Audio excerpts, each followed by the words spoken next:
maayong adlaw, good day sa ating lahat. So, yung video na ito ay unboxing which is surprise sa akin ng asawa ko. Hindi ko alam na bibili niya talaga yung sinabi ko. Kasi sabi ko sa kanya ako bibili ng ito kasi hindi pa naman sure na kung idedire-diretso ko itong pagpa-vlog.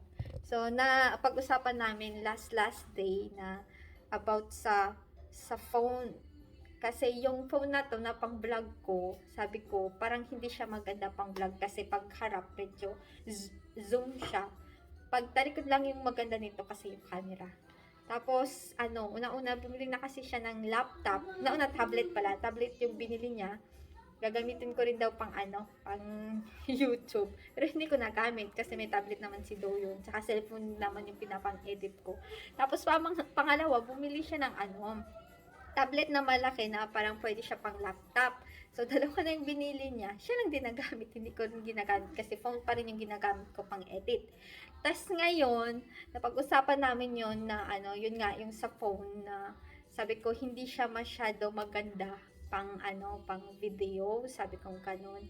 So, sabi ko mas maganda siguro GoPro. Tapos habang nagsi-search siya kasi sa Naver ng something pang game niya, sabi ko search mo nga yung GoPro kung magkano. Tapos sinearch niya yung brand nyo. Ang mahal pala ng brand nyo, Diyos ko Maria. So sabi ko next time na lang, mga second hand lang kasi hindi naman tayo yung sikat na vlogger o pang professional na hindi ko pa rin alam paano gamitin yung Pero sabi ko sa kanya, kasi yun yung mga ginagamit ng mga nagba-vlog. Sabi ko ganun sa kanya. Hindi ko akalain na bibilhin niya itong GoPro. Ayan Ayan. Pinili niya. Kaya pala pinapababa niya kanina. Grabe, sabi niya, bumaba ka. Tumawag siya sa akin kasi wala siya dito sa bahay. May may seminar sila. So, wala siya dito. Nasa Guni siya. Tapos, tumawag siya sa akin mga bandang 1 PM ata. Tumawag siya, sabi niya baba ka, sabi niya may tech B doon. Akala ko yung tech B, may dumating na kasi na tech B sa akin yung damit nito yun, which is ito. Yan, bumili kasi ako ng damit nito yun. Tapos naka-name kasi sa kanya yung yung item. So sabi ko, yung nandito na yung yung tech B. Ano pang klaseng tech B? Sabi niya, hindi, meron pa dun sa baba. Tapos pagbaba ko, nakuha ko yung may 3 karton doon sa sa tiangge ng binan ko. Kaya yung binaba ko, tapos sabi niya, buksan mo. Pinapabuksan niya sa akin. Kasi 3 box yan, sabi niya, yung malaki, buksan mo. Tapos nung binuksan ko, yung nagulat ako, bumili siya ng yan GoPro. Yan, kaya i-unbox natin to. Na-unbox ko na yung pinakamalaki, pero ito hindi ko pa na-unbox. Bagong-bago, mahal kaya nito. Kaya, thank you, Apa. So, ayan, unbox na natin.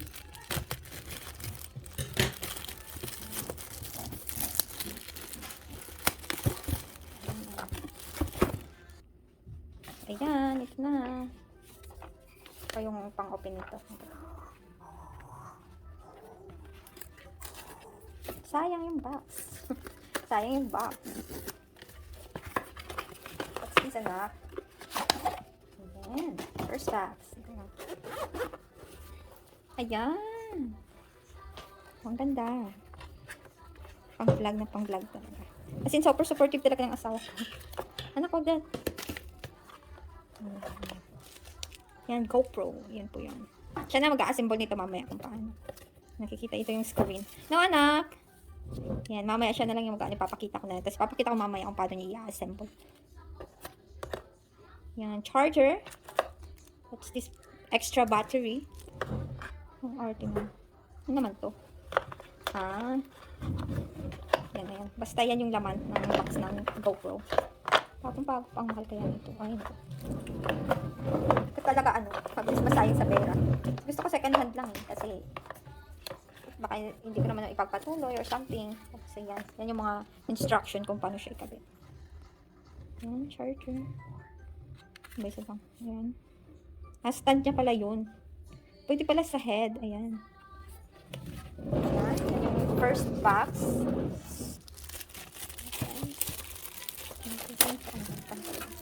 Yan, dual battery charger. plus battery. Ito pa lang yung charger and battery niya.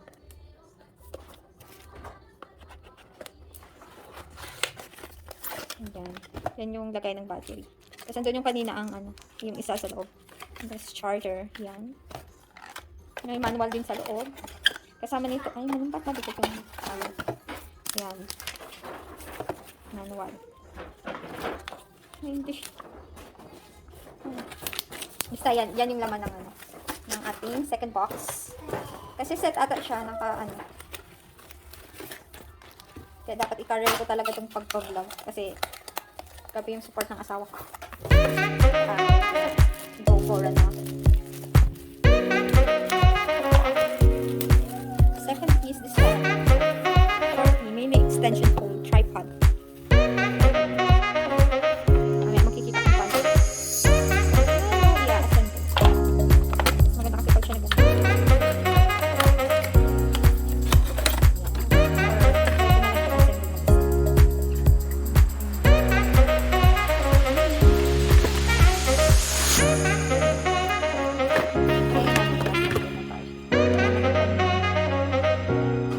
microchip.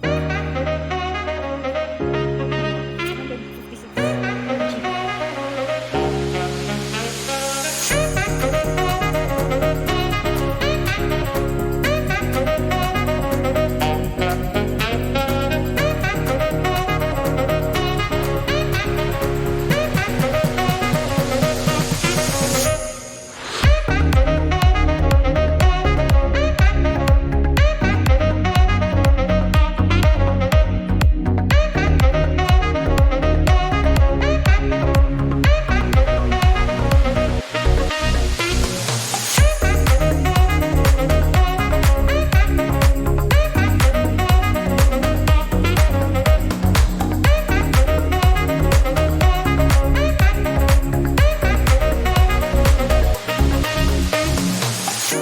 I don't deny there's some strange evolutionary process going on, but mankind won't be destroyed. The fact that you and I are working here today is evidence of that.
evolutionary process going on, but mankind won't be destroyed. The fact that you and I are